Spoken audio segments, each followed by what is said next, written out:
Yeah. And if you don't mind, then I'm going to record the meetings. It's okay. It's okay. Yes, and please, everyone, add your questions into the Q&A box during and after the presentation, and we will try to answer all of your questions. We have to finish in an hour, right? So it's 11 a.m. Eastern time and 5 p.m. Central European time. Yeah, let me wait like 1 or 2 minutes, and then sure. Just sure, I won't be too long in the presentation because I really want to, have an interaction with yes. and see what are, because there are so many questions that usually students that are going to write such a big grant do not know who to ask to.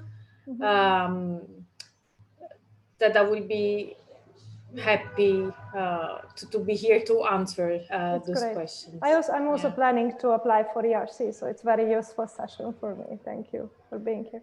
Okay, I think we can start. We have some attendees, and it's 10:02. So first, I'm going to just introduce our speaker, Velia Siciliano, Dr. Velia Siciliano. So she graduated magna cum laude in medical biotechnology, bachelor's and master's degree too at the University of Naples, Federico II. In 2012, she obtained a PhD in human genetics from the Teleton Institute of Genetics and Medicine, Naples, in the Systems and Synthetic Biology Lab, supervised by Professor Di Bernardo. Velia then moved to Boston as a postdoctoral fellow in the Biological Engineering Department and Synthetic Biology Center at the Massachusetts Institute of Technology, or MIT, with Professor Ron Weiss. In 2015, she won a fellowship for junior PI from Imperial College London. Here in the Department of Medicine, she developed the research line in mammalian synthetic biology. In September 2017, she was appointed as principal investigator at Istituto Italiano di Tecnologia, IIT. She established the Synthetic and Systems Biology Lab for Biomedicine. She's also honorary fellow of Imperial College London, where she still supervises research activities.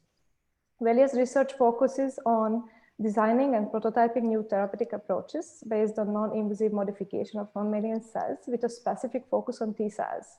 Her work also encompasses the use of DNA or RNA circuits to study biological processes.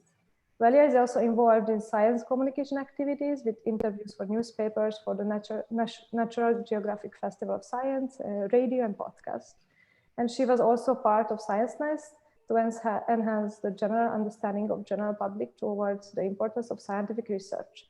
She's a member of Global Young Academic Science, which tackles with global issues related to science accessibility, minorities, gender balance, science communication, and the importance of preserving the ecosystems in which we operate as human beings.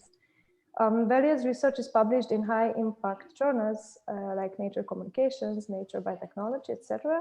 And she's a member of scientific committee of the Synthetic and System Biology Summer School, of the Mammalian Synthetic Biology Workshop, and of the Cell Therapies and Bioengineering Conference. She's also a review editor in Nanobiotechnology, part of the journal Frontiers in Molecular Biosciences, Bioengineering and Biotechnology, and materials and ad hoc reviewer for multiple journals. She's also a patent co-inventor in MIT, and she was awarded with 2 fellowships for by students from the University of Naples, Federico II, the Imperial Research Fellowship from Imperial College, Proof of Concept Grant for Symbicide, MIT Young Innovator Award, Galilei Award from 2032 Rotary International, and ERC Starting Grant, which she's going to talk about today. And she's also a partner in a European FET Open Grant and of an ERC Advanced Grant. So she's clearly an ERC expert. So Velia, if you want, you can start with the presentation. Yes. So please, if other people who arrived, please just put your questions in the Q&A, and we are gonna answer to the questions after Velia's presentation. So please start. Yeah, thank you, Dora, and thanks to Christina, who I met via the Global Young Academy. Thanks for having me and to give this talk, which is a bit different from the usual ones that are more scientific focused. So I will share the screen, and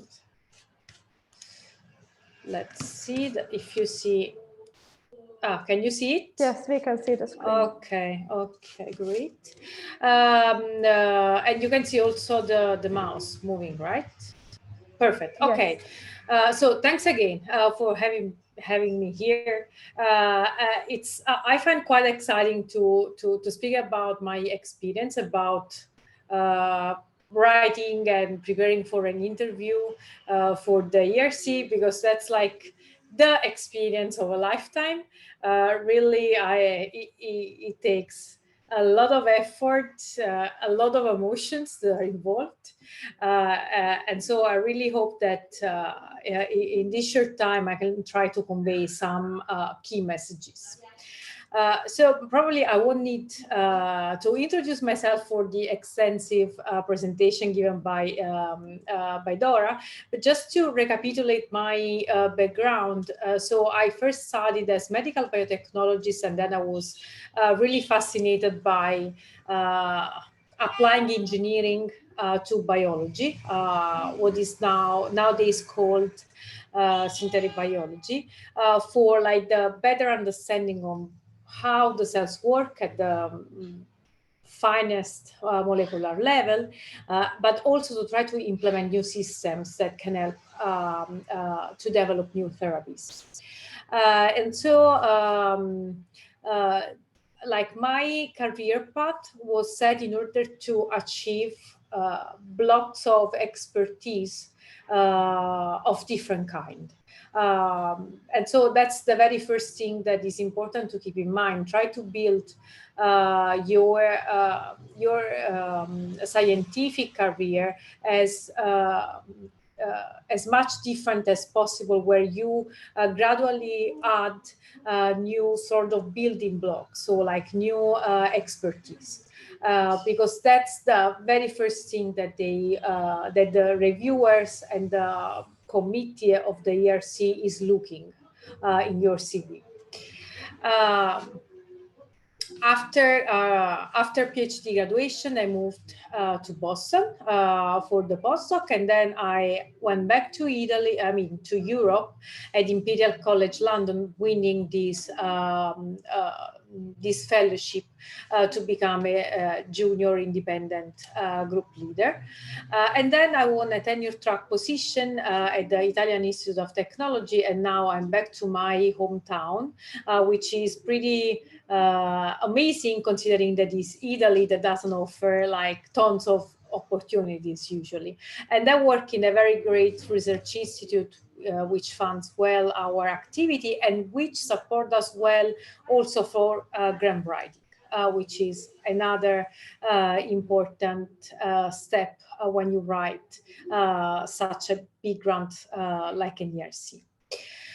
So this map is to show you that that's another thing that the ERC committee is looking for: international experience. That doesn't mean that if you have always worked in the same country, you're not going to win it, but your chances definitely increase if you have moved around and if you have been contaminated with different research centers around the globe. And then over these years, I've been involved in scientific and collateral activities that involve the review activities. I'm associate editor in different journals that relate to bioengineering. I'm a member of the Global Young Academy of Science, because I really think that scientific outreach is of greatest importance. And I'm part of scientific committee and organizing committees for different conferences. That's another point of your CV that can make a difference. Because what you are going to show them is that you are embedded in a scientific network which recognize your expertise and you as potential successful group leader. Now, just a few words about the ERC. I probably won't need to speak much about the different type of grants. But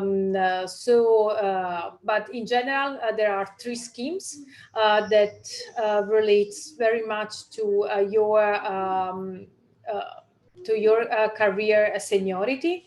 And are calculated based on how long after your PhD you're applying to.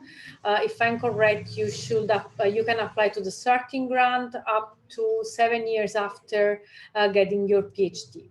So the starting grant is really made of people that are very young principal investigator, or people that from the postdoc want to do like this step of going for independent group leader. And here you are mostly evaluated for how you built your career up until then. And then there are consolidator grants and advanced grants, for which are towards more experienced principal investigator, and the funding for all the three schemes are up to 5 years, and with different amount that you can get, like from 1.5 billion euro to 2.5 million when you are applying as advanced. Now, every time you apply to ERC, you have to keep in mind that they are looking for scientific excellence. So you need these three things that I wrote here, and this is the last point is especially true for when you're applying to a starting grant. So first of all, they look for groundbreaking ideas. What is basically going to inspire the next generation of research activities in your field. The second is really an evaluation about you. So how really promising your profile is. So what have you built over your scientific experience, and how your expertise is going to be instrumental to develop the idea. And last but not least, you have to show enthusiasm. So, and this is especially true when you get selected for the interview. And that's, I think, key when you are going to the interview, because if you consider that the advanced grants do not consider the interview, that is mostly based on how consolidated the research experiences. But where you are starting, when you are a starting grantee, so when you are at the very beginning of your career as independent, you really have to show how enthusiastic you are about what you're going to do. And I think this can really convince them, convince a committee, because every time you have to consider that they will find, weak points in your application. Now, what about the idea? Before I move on, of course, feel free to interrupt me if you have questions. Like, it's, again, I really want to make it as a conversation. So, like, if you have questions over the toolkit, it's okay. So going back, the idea has to be really different from what has previously shown in the research domain you are going to apply to. So the idea has to be high risk, high gain, because the panelists of the ERC committee and the evaluators will have like a series of questions that relates to how whether your idea responds to some criteria. So the very first criteria is the relevance. So how what is in terms of high risk, high gain? why high risk again? Because these grants are really few every year for few PIs. So if an idea is low risk, low gain, there are collateral projects that can be that can fund them. Or if it's low risk, low gain, there's no way to really to really fund you, because you need to be ready for more exciting ideas and projects that can really lead to innovations. If it's high risk and low gain, well, they will not fund you, because what would be the advantage of funding a project that is super risky but that doesn't really improve anything in the research field? So the ERC really is focusing to what is really hard to accomplish, but the potential is a breakthrough. And here you see, you find some keywords. So potentially groundbreaking, paradigm shift projects, and that's really some keywords that if you use when you write your ERC, it would be beneficial, because those are the keywords that the panelists are going to look for. Of course, when you explain that is high risk, you have to you also have to make it clear when you write the application that there is a good balance between the risk and gain in the project, and also there must be a match between the nature of the project and the funding scheme. And so here you have to be smart enough to pick the right panel. What does it mean? That each panel really consider a few expertise. This means that there will be like 3-4 panels members that are more expert in what you are describing with your proposal, and which will in turn explain the proposal to the rest of the committee. So if you pick the wrong panel and no one understands your project, you are screwed. There are 3 main domains: physical science and engineering, life science, and social sciences and humanities. Each consists of sub-panels. You will find all this information in the ERC website. But sometimes, it's very hard also to identify what panel best suits you. And there are 2 ways. For example, I work in synthetic biology, and there was not really a panel that related to this type of bioengineering when I applied to the ERC, and so I was kind of undecisive what panel to choose. And in that case, what I did was to really go through the previous ERC winners in those panels, and those information can also be found on the ERC website. And based on the people that I saw had won and were related to my field, I could choose the right panel. Sometimes, though, like your research is really at the edge of 2 different disciplines. And so in that case, what you could do is to add a second panel to the first one, so that they could have like the expertise to evaluate the part for which the primary panel doesn't have the right expertise. So this has to be carefully thought, because in some experience this could help, some other experiences say no. But that's an option that you have and that you should keep in mind. Now, another thing is that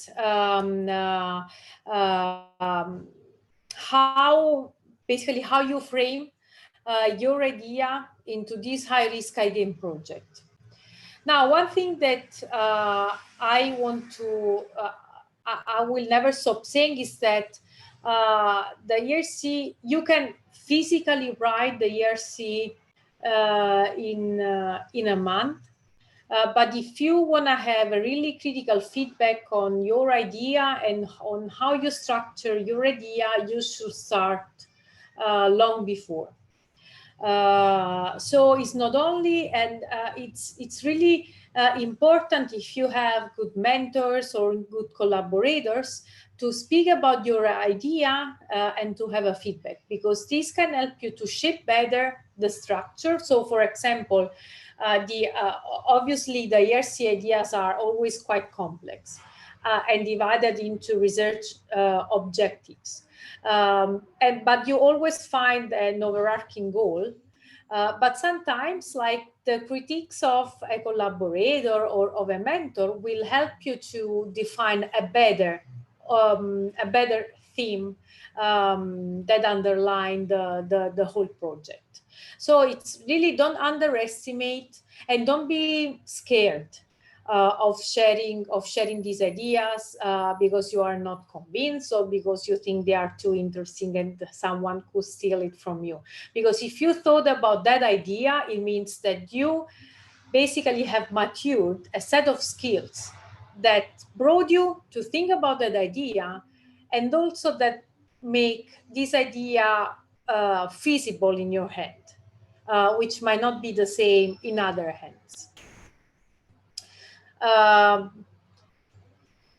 Also, though, having the feedback of people that are not expert in the field may be really helpful. So once you have the first structure and the first draft of your proposal, it will be good also for people that are in science, but maybe on a slightly different field or in a different field to read it. That's because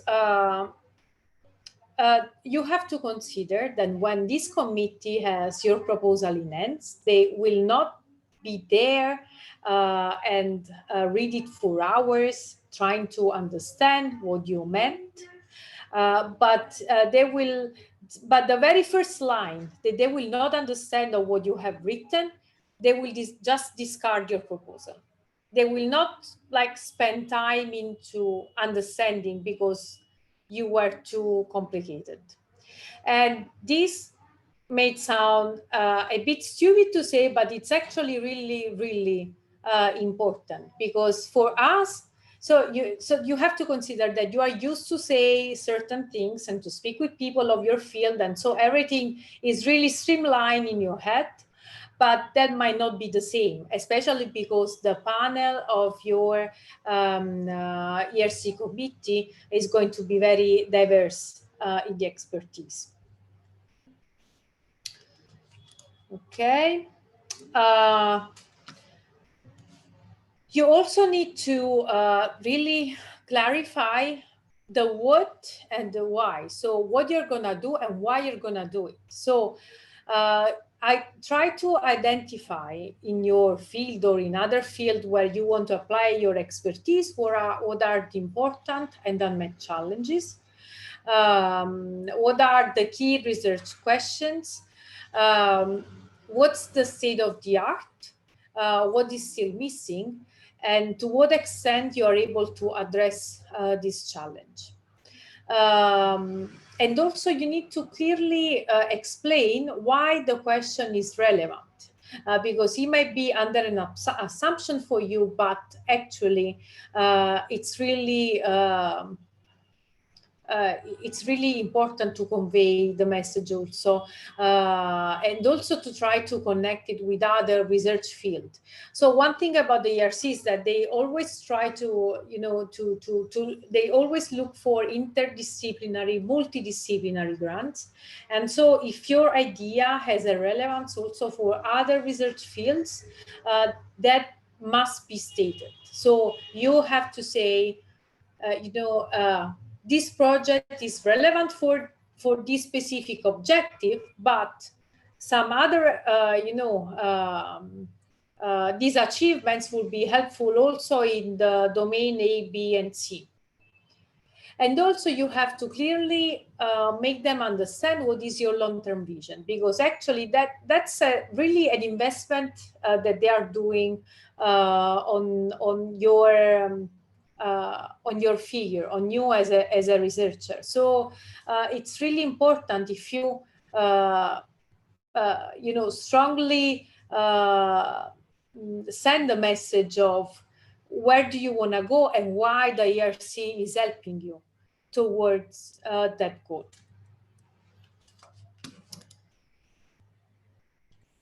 Okay, so the key issue, I don't want to be repetitive, but it's it's really important to underline that you have to look for hurdles that are not solved yet in the research community, and so you with your project are going to address this hurdle with a set of skills that you will provide for achieving the objective 1, 2, and 3, which together will address that specific issue. Now, when you explain why your proposal is important, you need also to explain what's the impact, the major impact and the secondary impact. And again, as I said before, you can definitely and you should definitely use these words, like it's a paradigm shift, if it is, of course. I mean, you don't have to bullshit. You need to go on keywords that really apply to what you're writing. It may open novel opportunities. Maybe you can remove the may. You remove all the doubts. So that you wouldn't say, you're not going to say it would, it may, it can, it could. No, it will. I will do. We will find. It will open novel opportunities. It will impact. Okay, so really you have to convince them that you are the right person to carry out this research. And so why should they fund you? Like, you have to again convince them, like why Velia and not Pinco Vallino? So why this specific person? And so it's a lot about your CV and how you present your CV, and I will show you later. So what you have to, like, the way you present yourself has to revolve around the idea that you have developed the right expertise to address this challenge, and you propose a methodology that makes your proposal feasible. Now, very often, projects are funded when you are applying your expertise to a new research field. And so in that research field, you don't have quite the expertise. But if you show them the right methodology and the rationale for your project, they will fund you even if you are not the expert in the application that you are proposing. Okay. All right, so that said, in the description of the project, you really have to make one statement about what is the final goal, like the important goal, and it has to be a clear-cut sentence. Like, then you explain why and how, what's the state of the art, but you have to, boom, say, okay, well, I'm gonna do this. The goal of my proposal is this, that's it. Okay, so that they know what you are going to do. And then with the specific research objectives, you will explain, again, in a very concise manner, what are the milestones that you will follow to achieve the main goal. And then the other important thing is that the context. So you have to clearly put a distance between what you are proposing and what is already shown in the state of the art. Okay, so how my research and what I'm proposing will fill a gap or is differentiating from the state of the art? What advancement are you bringing? And now consider that those are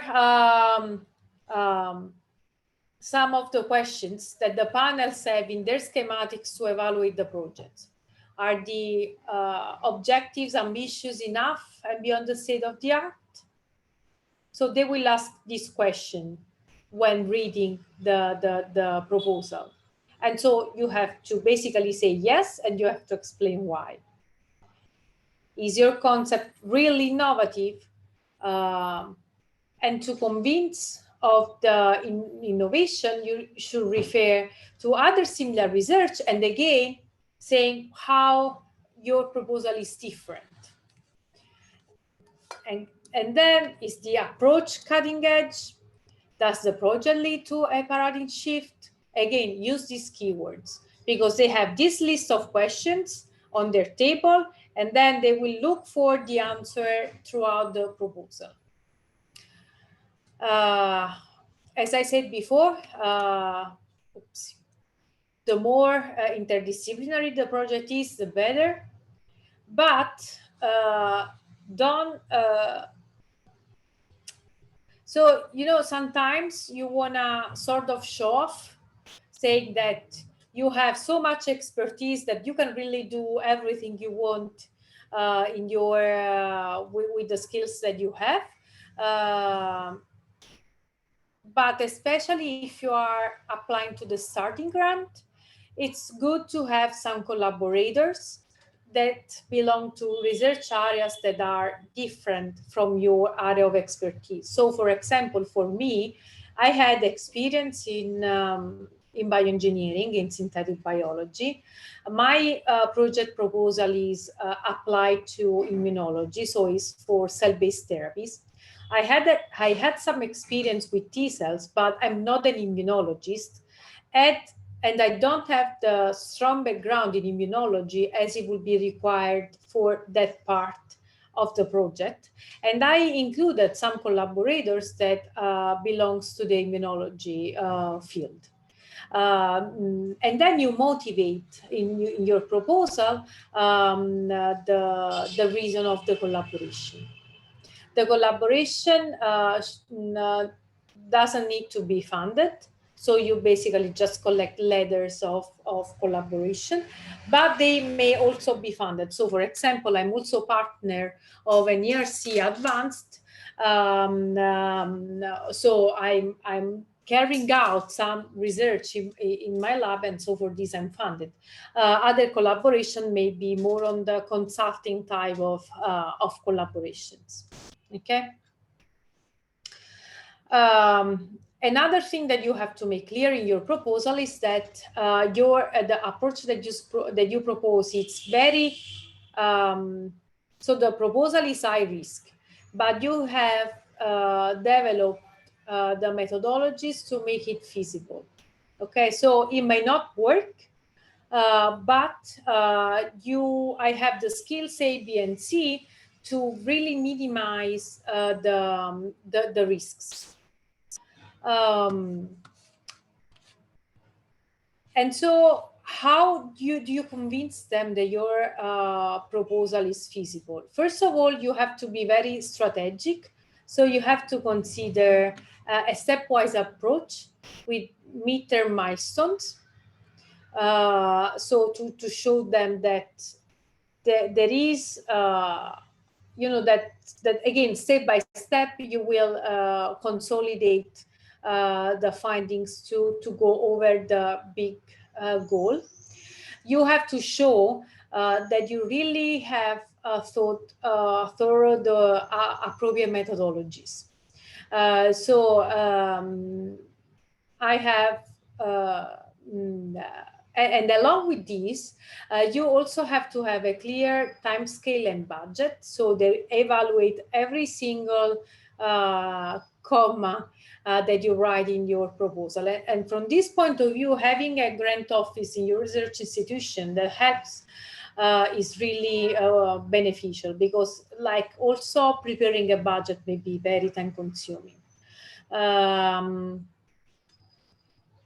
Another thing is that in the midterm milestone, you can clarify that when you achieve this milestone, what kind of community will benefit from this. So you not only have the main objective, but through the milestones, you will be able to also propose things to the research community that are of benefit.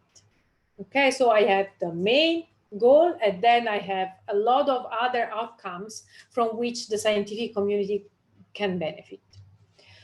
Also, it's really important if you do an assessment of the risks, as I was saying. So what are the issues that you may have over the exploitment of your project, how you plan to address them, and also think about a backup plan for the milestones that are more risky.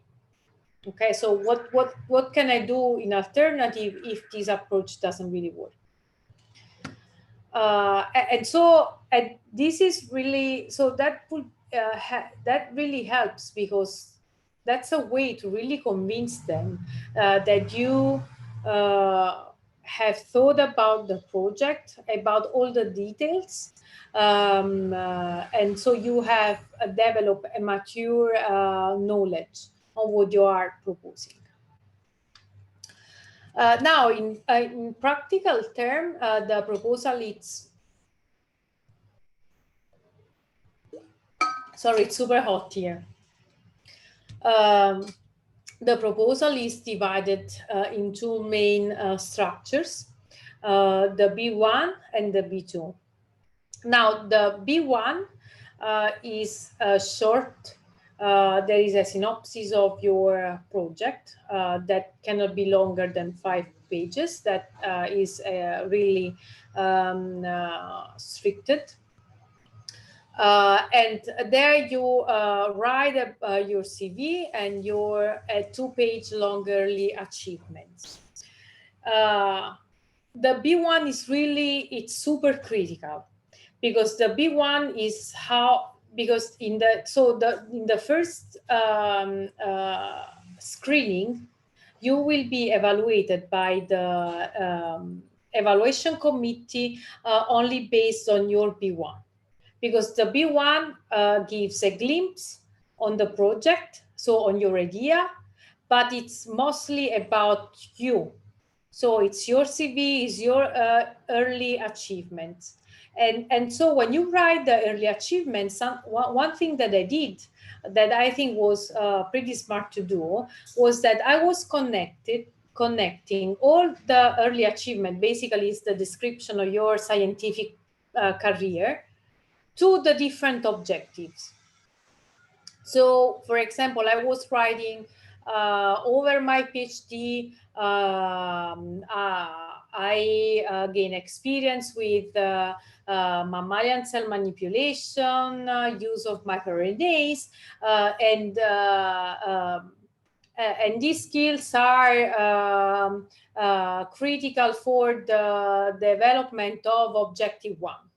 Then in my postdoc, I did these other things which are important for objective 2 and 3. and so on and so forth.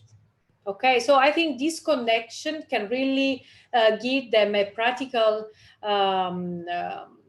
idea of how you're going to use your expertise in the project. And what if you convince them here at the B1, then the B2, which is the extended project, would be sent out to external referees, which are experts in the field of the project. So they are chosen by the keywords that you give for your project. And so there you describe well the state of the art and the objectives. So first giving a scientific explanation on their importance and then going more in depth with the methodology. If you have preliminary data, that may help, but you can have really brand new ideas, especially if you are transitioning from your postdoctoral experience. That is still fine. But if you are jumping from the postdoc to an ERC to become independent, make sure that in the CV and early achievements, highlight the fact that you are already independent in your ideas, that you have established a network of collaborators, that you are known in the field. So for example, if you manage to be part of scientific committee for conferences or organization of seminars, mentoring of students, that really helps. And then another part of the B2 is how you're gonna spend your resources. So the budget has to be clearly explained. Why do you need those money for, I don't know, for postdoc and PhDs and so on and so forth. So for example, another thing that I did beside the collaborator, since I was moving to applying synthetic biology to immunology, the money, the budget for personnel, I clearly explained that I would have hired postdoc with a background, with a specific background in immunology, because they already bring an expertise that can complement my expertise in bioengineering. Okay, maybe this may be of help. Well, I already say that. So for the B1, maybe it's really good to make a nice graphical abstract of your project that really summarize the main objectives. Have some key points. So really go straight to the point. Don't hang in endless sentences they are not interested in. So be really concise.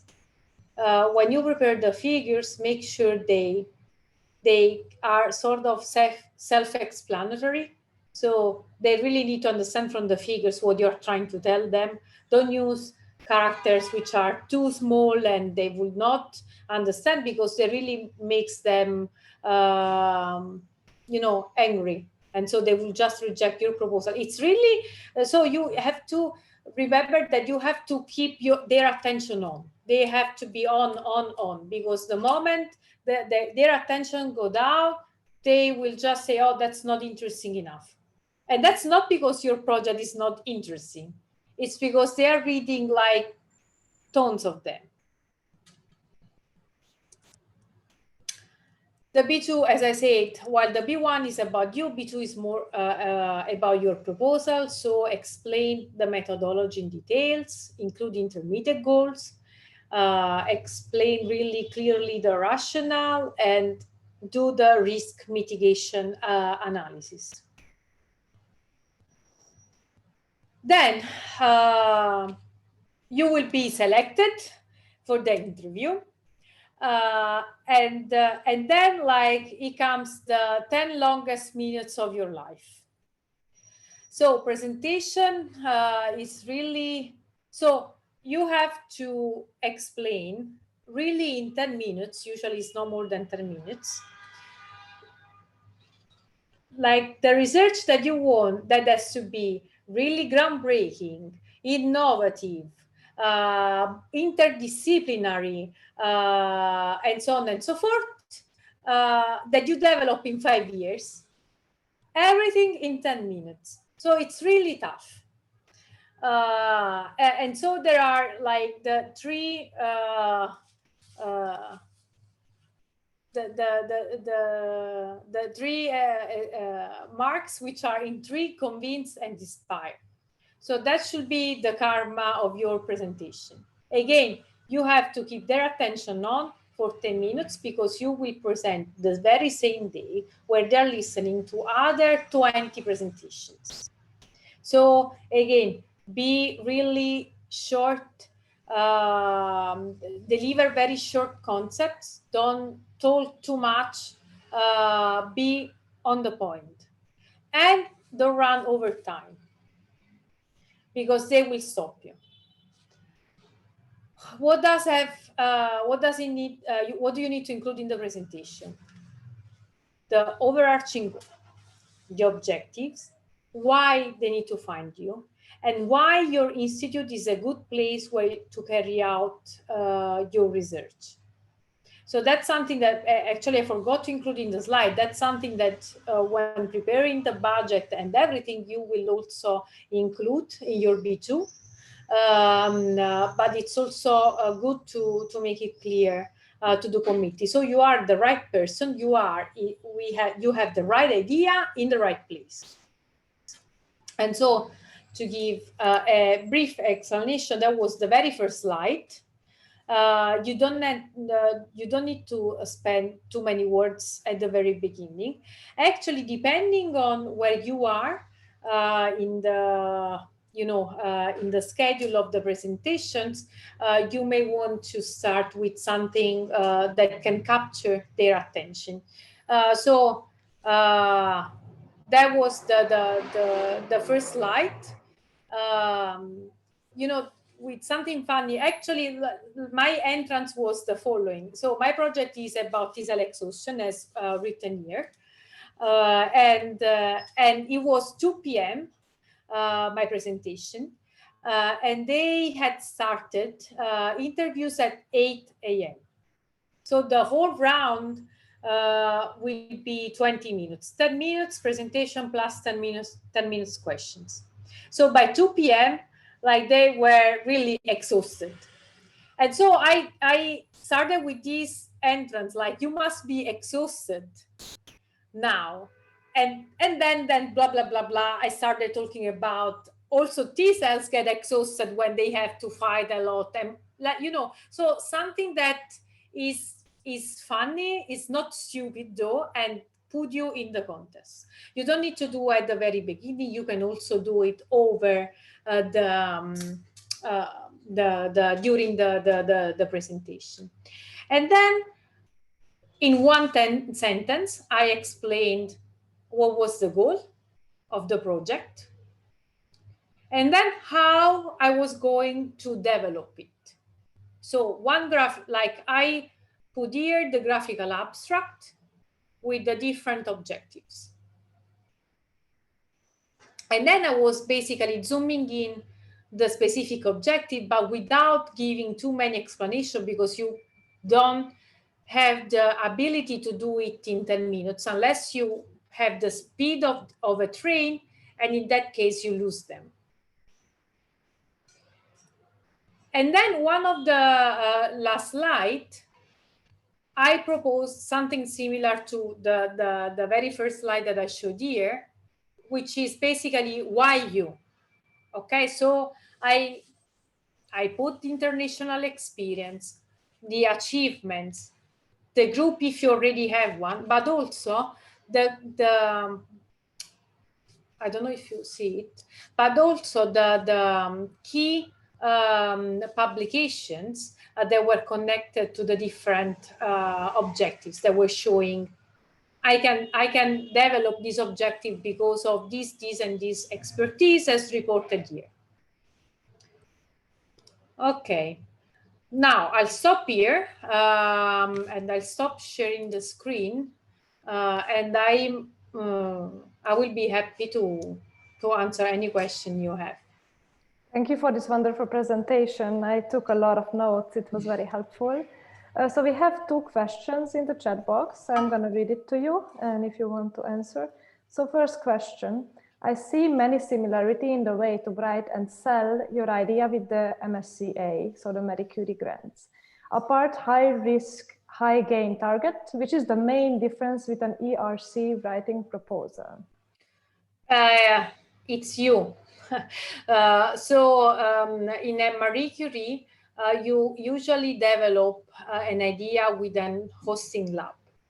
And so you are prepared with a set of skills but you couldn't carry out the research without the hosting lab. That's the idea of the postdoctoral fellowship of the Marie, the EMBO, whatever. So the fellowship, the postdoctoral fellowships really put you in a context where you have an idea which is where your area of expertise is crossing another area of expertise without which you couldn't carry the research out. With the ERC, you have to show that you have all the skills that are required to carry out, and also that you have a really independent thinking, so that that you developed your idea. I mean, that the idea is only yours, and that you have matured also the experience to mentor people, to lead a group that will do it for you, that you devote not all the time to the ERC because you should be independent and also do other things. And then at that point, you won't need any other lab, but you may collaborate with other labs. That said, structure-wise, the Marie Curie and the ERC are pretty similar. And they also respond to same critical questions like innovation, the ability to have a stepwise approach, a detailed methodology. So, for example, now there is a Marie Curie awardee in my lab. When we wrote the project, it was. I mean, there was a really good feedback of the referees on how well detailed the methodology was, and how, like, preparing a good timeline for the exploitment of the project, how you use your budget. So all these things are really, you can definitely say that they belong to the same ERC, I mean, European Research Council scheme. Mm-hmm. Yeah. So the second question in the chat box would be, can we ask for more than 1.5 million? Is it possible to have other grants in addition to our ERC startup grant at the same time? You can ask for more than 1.5 million if you provide a really good justification. So, for example, if you need to buy an instrument that you need to carry out your research. So, yeah, with the I think you can ask up to 2 million. 1.5 is the usual limit, but again, if you explain in a very detailed why it's you know, critical for your research to have those additional money, then yes. Is it possible to have other grants? Yes, I do have other grants. So, for example, I'm partnering in ERC Advanced. You cannot be a winner of a starting and of a consolidator or an advanced at the same time. Sometimes people move from a starting to a consolidator, meaning that if they win the consolidator, they stop their starting grant. I don't have much experience with this, but I heard that some people do it.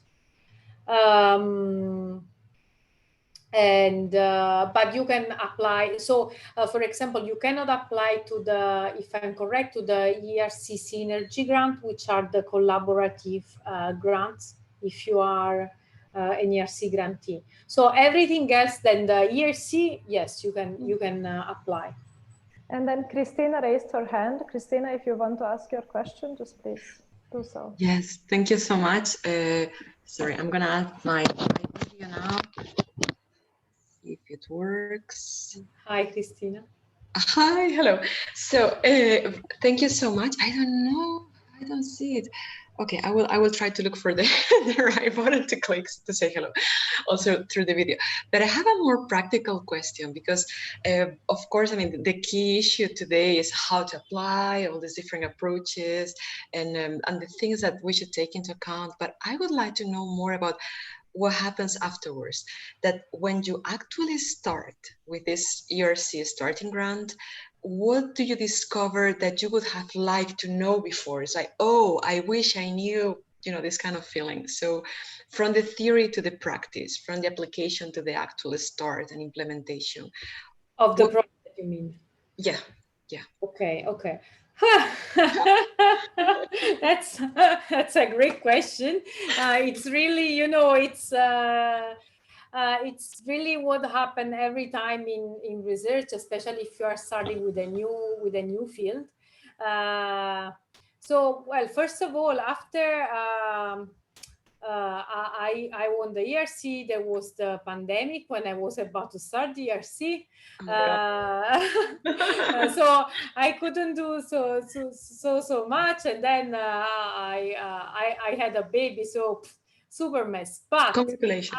I can already say that my very first question was why did I do immunology? Oh my God. Immunology is such a mess. So everything and the contrary are equally right. But actually, it's every time a really new discovery, and it's also more rewarding when you understand what's underlying the chaos.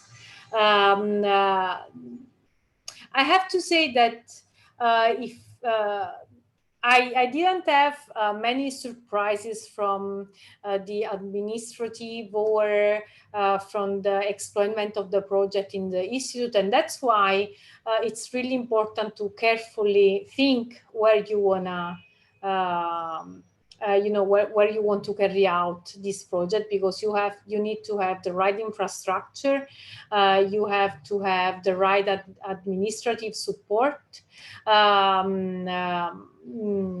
which fortunately I do have at IIT. But other than that is the usual build, test and learn cycle that we have in the lab. Not much news beside that. It's immunology, which makes it even messier. Okay, thank you so much. That's a great answer too. And congratulations. I think I heard the baby in the background, so that was lovely. And I think it adds a lot of adorableness to the presentation. Thank you. Yeah, so the next question we have is, what is the PI's salary?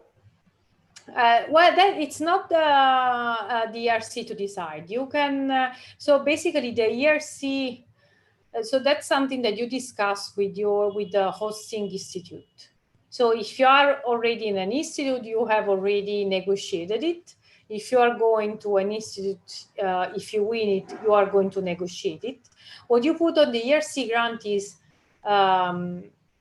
the percentage that the ERC will cover of your salary. So for example, if you put that 70%, usually it's good, since you are in a starting grant, to put around at least 70% of your time committed to the ERC. And this means that that the 70% of your salary will be covered by the ERC, and the institute will top up the rest of the salary. If you are already in an institute, what happens is that you have already that salary, and so that's another thing that you may negotiate with the institute, is that it returns to you as overheads. Okay. Next question. How much applications generally ERC evaluate and give approval? UK is eligible for forthcoming call. So two questions. UK is yes, eligible.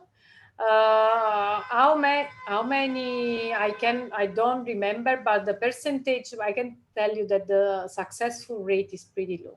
Yeah, is around 2%, something like that.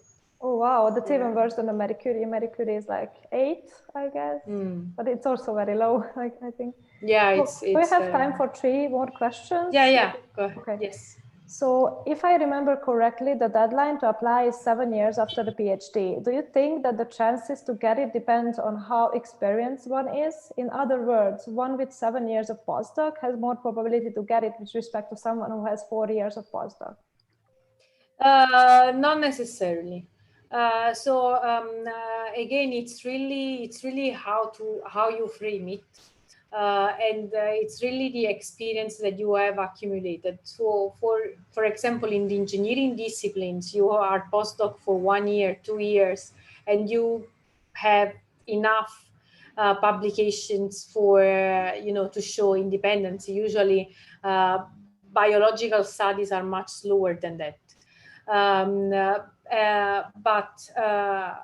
But so, for example, you can have 4-year postdocs and the Nature, and you may lose against one that has 7 years, but doesn't have a Nature, but they have good publications also as corresponding author. And in that case, this shows more experience and more independent thinking, and they may favor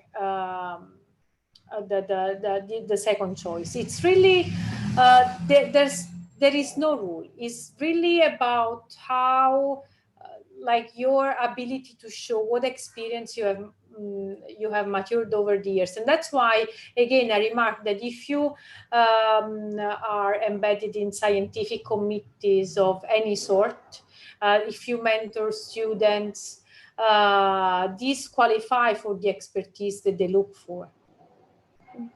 And so can help even if you have less year of postdoc. Another question, can we submit more than one application in the same year? So for example, one individual and one for synergy grant. I think that the deadlines are different, and so you may, and then you will need to choose. Yeah. Would you advise to wait to have a PI position, as it seems much more difficult to apply as just a postdoc? But it depends.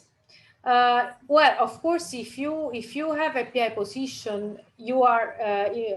I mean, that's favorable because it means that you have been already evaluated to be independent. So it's a further proof of independency. But if you are a postdoc with also paper as co-corresponding authors at least, this should equally, or at least almost equally, show your expertise and your independent thinking. I would say that maybe